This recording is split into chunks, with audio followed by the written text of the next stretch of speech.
سلام رفقا، به پناهگاه وحشت خوش اومدید. بی معطلی بریم و داستان امشب رو بشنویم. بعضی وقتا شنیدن تجربیات ترسناک آدما شاید از نظر خیلی‌ها یه توهم ساده به نظر بیاد، ولی اصلاً اینطور نیست. برای فرد تجربه گر از هر چیزی که فکرشو کنید واقعی تره.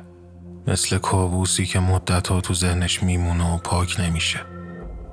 حالا ماجرایی که میخوام براتون تعریف کنم روایتی از مادر بزرگم، اتفاقی که خودش تجربه کرده. اسم مادر بزرگم ماه سلطان بود و این ماجرا برمیگرده به اواخر دهه 40. ادامه داستان رو از زبون مادر بزرگم بشنوید. من توی روستای دور افتاده و کم جمعیت به دنیا اومدم. روستای ما آنچنان امکاناتی نداشت. اون زمان برق به روستای ما نیومده بود و مدرسه و درمونگاه و حموم عمومی نداشتیم. اون زمان روزگار به سختی سپری می شد. هرچند که دلخوشی ها بیشتر بود و تنمون سالمتر. من تو اون روستا قد کشیدم و از وقتی یادمه از همون سن کم کار می کردم. تا زمانی که خونه پدرم بودم کمک دست مادرم بودم و تو کارهای خونه و نون پختن کمکش می کردم. خلاصه گذشت تا اینکه به سن 15 سالگی رسیدم. همون موقع بود که حاج یونس اومد خواستگاریم و با هم ازدواج کردیم. البته اون زمان هنوز حاجی نشده بود و 17 سالش بیشتر نبود. بعد ازدواجمون تو خونه پدر یونس ساکن شدیم. البته خیلی طول نکشید که مجبور شدیم از اونجا بریم و توی خونه دیگه زندگی کنیم. خونه ای که خودمون گرفتیم تقریبا یه جای پرتی بود و از بقیه خونه های روستا فاصله داشت. اون اوایل خیلی سخت میگذشت، ولی رفته یونس تونست با کارگری کردن تو زمینای مردم کمی پول جمع کنه تا بتونیم یه سری وسایل ضروری رو بخریم. اون زمان اوضاع مالیمون ضعیف بود و یونس صبح تا شب میدوید تا بتونه خرج زندگی رو برسونه. تو همون سالا بود که پسر بزرگم هاشم به دنیا اومد. اما بعد از چند سال اوضاع بهتر شد. چند سال بعد اهالی روستا به کمک چند تا خیر تونستن گرمابه‌ای تو روستا بسازن برای اهالی. از قضا شانس ما زد و محلی که قرار شد گرمابه ساخته شه دقیقاً کنار خونه ما بود. چند ماهی زمان برد تا گرمابه رو بسازن.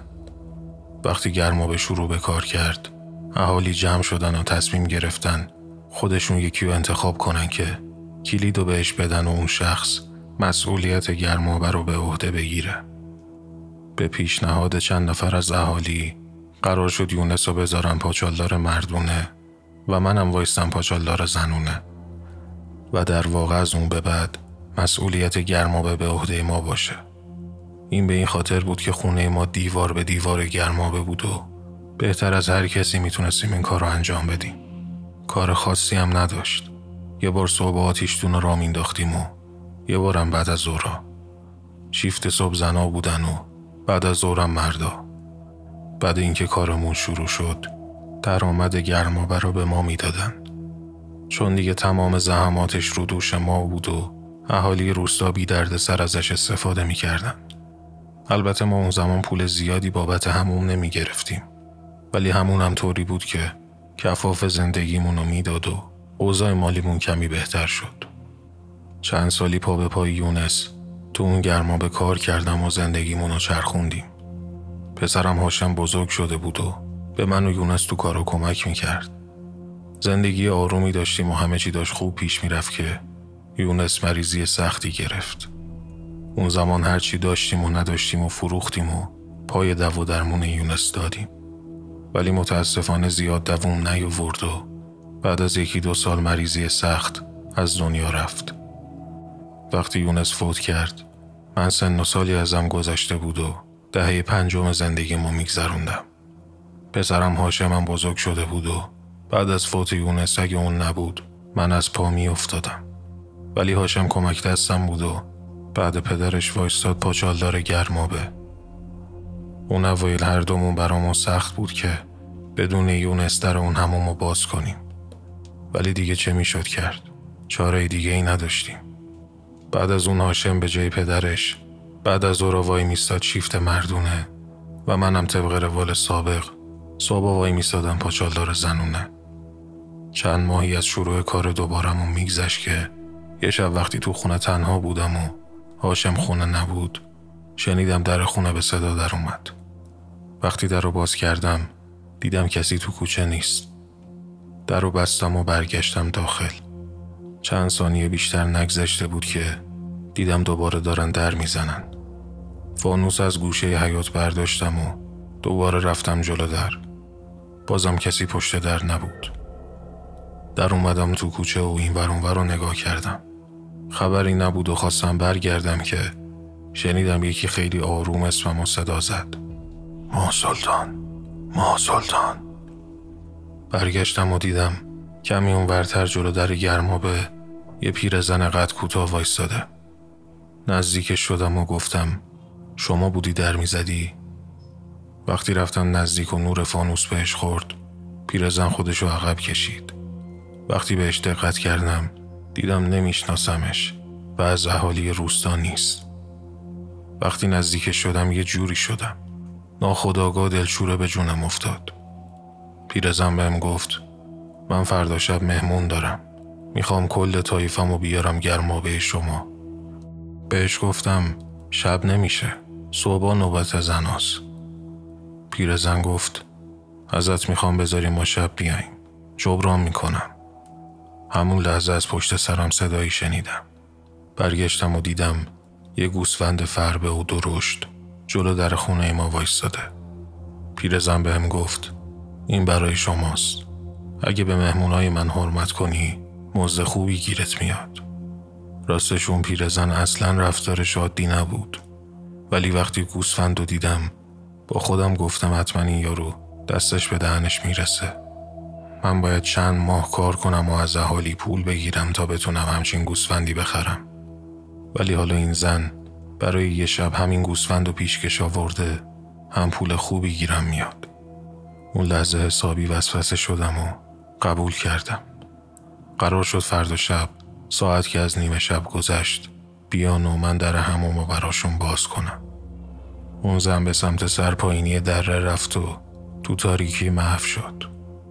برگشتم و دیدم گوسفند بدون حرکت جلو در وایستاده. در انبار رو باز کردم و انداختمشون تو. خواستم برم تو خونه که یادم افتاد این زبون بسته اینطوری تلف میشه. رفتم از تو باغچه کمی علف چیدم و با یه تشت آب گذاشتم داخل انباری و در رو بستم. رفتم نشستم تو ایوون و فانوس رو گذاشتم یه گوشه. پول خوردایی که از صبح جمع کرده بودیم و داشتم میشمردم. قدری که گذشت دیدم گوسفند صداش در نمیاد و این خیلی عجیب بود. حتی اگه داخل انباری راه هم میرفت صداش در میومد، ولی انگار قدم از قدم بر نمی داشت. رفتم در انباری رو باز کردم و دیدم همونطوری یه گوشه بی حرکت وایستاده و به اون علوفه و آبی که من برده بودم نگاه هم نکرده. در رو بستم و همون لحظه فکری به سرم زد. با خودم گفتم این زبون بسته که صداش در نمیاد. وقتی هاشم برگشت بهش چیزی نمیگم، چون اگه هاشم میفهمید یه پیرزن غریبه اومده و همچین پیشنهادی داده مخالفت میکرد و فردا شب که اون یارو میومد گوسفند رو بهش پس میداد. تصمیم گرفتم بهش چیزی نگم و فردا شب بدون اینکه هاشم متوجه بشه اون پیرزن و ایلو طایفش رو راه بندازم. اون شب وقتی هاشم برگشت متوجه نشد که گوسفند تو انباریه. منم خیالم راحت شد و نفسی از آسودگی کشیدم. شام مختصری خوردیم و خوابیدیم. فردای اون شب طبق معمول آتیشتون گرم‌آور رو راه انداختم. مشتری‌ها یکی یکی اومدن و رفتن. بعد شیفت مردونه شروع شد و هاشم کارو دست گرفت. دمدمای غروب گرم‌آور رو بستیم. شب که شد شام مختصری خوردیم و از اونجایی که صبح زود بیدار شده بودیم هاشم خیلی زود خوابش برد. من رفتم نشستم تو حیاط و منتظر بودم سر و کله اون پیرزن پیدا بشه. ساعت از نیمه شب گذشته بود که در حیاط به صدا در اومد. در رو باز کردم و دیدم اون پیرزن تنهایی جلو در همون وایستاده. وقتی دیدم تنها اومده نگران شدم و با خودم گفتم نکنه پشیمون شده. وقتی رفتم سمتش بهم گفت در رو باز کن و حموم را بنداز. بهش گفتم مهمونات نیومدن. پیرزن گفت تا آب خزینه گرم بشه میان. در گرمابه رو باز کردم و فانوس به دست از پله ها پایین رفتم. وقتی رسیدم اون پایین فانوس رو یه گوشه گذاشتم و رفتم که آب خزینه رو چک کنم. وقتی دیدم آب خزینه داغه از راه انداختن آتیشدون گرمابه منصرف شدم. پشت میز نشستم و منتظر موندم. از لحظه‌ای که نشستم چند ثانیه بیشتر نگذشته بود که دیدم پیرزن داره از پله میاد پایین و پشت سرش تعداد زیادی زن و مرد دارن میان پایین. سر و وضعشون یه جوری بود مثل ماها لباس نپوشیده بودن و همشون بلا استثنا قد کوتاه بودن. شاید تعدادشون به 100 نفر میرسید. همگی اومدن و رفتن سمت خزینه. من پیرزن رو صدا زدم و گفتم نگفته بود این زن و مرد قاطی‌اند؟ اگه کسی بو ببره برای من بد میشه. پیرزن گفت نگران نباش. ازش پرسیدم وقتی می اومدین پایین کسی شما رو ندید؟ پیرزن پوزخندی زد و گفت ماه سلطان تو فقط میتونی ما رو ببینی. من این حرفشو نفهمیدم. نشستم پشت میز و خدا خدا میکردم کسی ندیده باشه اینا رو. من دیگه سمت خزینه نرفتم و منتظر بودم هرچه سریعتر کارشونو کنن و برن. قدری که گذشت دیدم اصلا صدای آب نمیاد و صدای خیلی ضعیفی ازشون به گوش میرسه، طوری که انگار کل اون جماعت داشتن با هم در گوشی حرف میزدن. صدای زمزمه هاشون تو فضای حموم میپیچید. از وقتی اونا اومده بودن یه بوی عجیبی پر شده بود تو حموم، بوی ناآشنایی که تا اون شب به مشامم نخورده بود. قدری که گذشت کم کم احساس نفس تنگی سراغم اومد. نفس کشیدنم سخت میشد و حس میکردم یه چیزی به قفسه سینم فشار میاره. همونطور که سرمو انداخته بودم پایین یهو دیدم یکی جلوم وایستاده. سر بلند کردم و دیدم پیرزن روبرون وایستاده و زل زده بهم. از اینکه یهویی دیدمش ترسیدم. از جا پریدم و گفتم چیزی لازم داشتین؟ پیرزن همونطور که بهم خیره شده بود لبخند زشتی رو صورتش نقش بست و گفت اگه اذیت میشی برو بالا، ما کارمون تموم شد خودمون میریم. بهش گفتم نه نمیشه، آخه باید بمونم وقتی شما رفتین در رو قفل کنم. پیرزن خندید و گفت خب در رو قفل کن.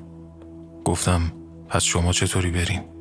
پیرزن گفت نگران ما نباش، در رو قفل کنی اما میتونیم بریم. اصلا معنی حرفاشو نمیفهمیدم. بهش گفتم اگه من در رو قفل کنم شما چطوری میتونی بری بیرون؟ همون لحظه اومد جلو و با صدای خیلی آرومی گفت ماه سلطان در رو ببند و برو، حضور ما داره اذیتت میکنه. نمیدونم چرا ولی اون لحظه حس خیلی بدی بهم دست داد. دلشوره عجیبی به جونم افتاد که دیگه نتونستم اونجا بمونم. تصمیم گرفتم حرف پیرزن رو گوش کنم و برم.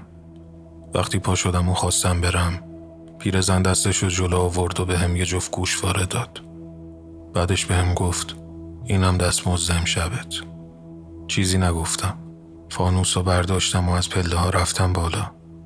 وقتی نور فانوس افتاد دیدم گوشواره ها خیلی قدیمی هن و احتمالاً ارزش زیادی دارن. از همون رفتم و در رو قفل کردم. همون لحظه وقتی برگشتم دیدم هاشم از خواب بیدار شده و اومده جلو در.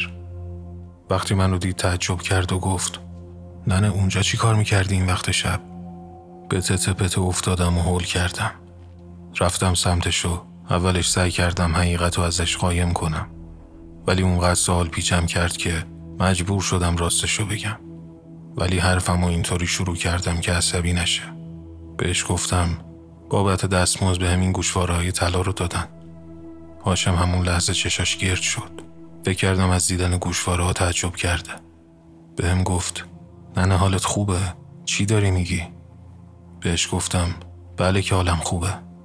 اگه این گوشواره‌ها رو بفروشیم زندگیمون از این رو به اون رو میشه. هاشم که دیگه کفرش در اومده بود گفت ننه این فقط 2 تا سنگه، کی بهت گفته اینو گوشواره است؟ همون لحظه نگاه کردم و دیدم هاشم راست میگه. 2 سنگ کوچیک کف دستم بود. گیج شده بودم و نمیفهمیدم چه اتفاقی داره میفته. به هاشم گفتم آخه فقط این نبود. دیشب برام یه گوسفند آوردن. وقتی دیدم حرفمو باور نمیکنه، بهش گفتم بیا نشونت بدم. انداختمش تو انباری. رفتم سمت انباری که گوسفندو بهش نشون بدم. گفتم دیشب به چیزی نگفتم، ترسیدم قبول نکنی. همون لحظه در انباری رو باز کردم و خشکم زد. دیدم انباری خالیه و گوسفندی اون تو نیست. علفایی که رو زمین ریخته بودم و تشت آب همونجا بود، ولی خبری از گوسفند نبود. همونطور که هاج و واج اطرافم رو نگاه می کردم، هاشم با نگرانی گفت ننه حالت خوبه؟ امشب چت شده؟ همونطور که وسط حیاط وایستاده بودم، یه لحظه همه چی رو کنار هم گذاشتم. فهمیدم اونایی که الان تو گرما به دور هم جمع شدن آدمیزاد نیستن. به محض اینکه این به ذهنم خطور کرد، حالم بد شد و نشستم رو پله ها. از ترس زبونم بند اومده بود و نمیتونستم چیزی بگم. هاشم وقتی منو تو اون حال دید نگران شد و گفت جون به سر شدم ننه، بگو چه اتفاقی افتاده. همونطور که از ترس چشام 4 تا شده بود بهش گفتم جن تو گرما بس هاشم. بعدش آروم آروم شروع کردم و کل ماجرا رو براش گفتم.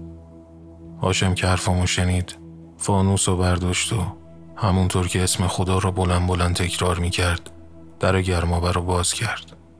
آروم آروم از پله ها پایین رفت و منم پشت سرش رفتم. وقتی رسیدیم اون پایین از ترس جرئت نکردم سمت خزینه رو نگاه کنم. هاشم نور انداخت اون سمتی و بهم گفت ننه اینجا چیزی نیست، بیا بریم، خیالاتی شدی. از پله ها بالا رفتیم و برگشتیم خونه. اون شب از ترس خوابم نمی برد و تا صبح تب و لرز می کردم. صبح که شد موضوع رو با پدرم در میون گذاشتم. پدرم وقتی با خبر شد بهم گفت از این اتفاق نباید به کسی چیزی بگی. اگه اهالی بفهمن دیگه هیچ کس با تو این گرمابه نمیذاره. من به خاطر حرفای پدرم به هیچ کس از این موضوع چیزی نگفتم. ولی دیگه نه خودم پا تو اون گرمابه گذاشتم، نگذاشتم هاشم بره. بعد از اون همون تحویل یکی دیگه از اهالی دادیم و ما دیگه مسئولیتی نداشتیم. مدت ها طول کشید تا ترس اون شب از سرم بیفته. بعد از اونم دیگه اتفاقی نیفتاد و سراغم نیومدن. خب رفقا، داستان امشب هم به پایان رسید. شما هم در صورت تمایل میتونید داستانها و ماجراهای خودتون رو به آیدی تلگرامی که روی صفحه میبینید به شکل وایس یا متن ارسال کنید تا از این کانال پخش و منتشر بشن. خیلی ممنون که تا انتهای ویدیو همراه من بودید. برای اینکه ویدیوهای جدید رو از دست ندید لطفاً کانال رو سابسکرایب کنید و برای حمایت از من لطفاً ویدیو رو لایک کنید. شما رو به خدای بزرگ میسپارم. ارادتمندتون، رسول نامدار.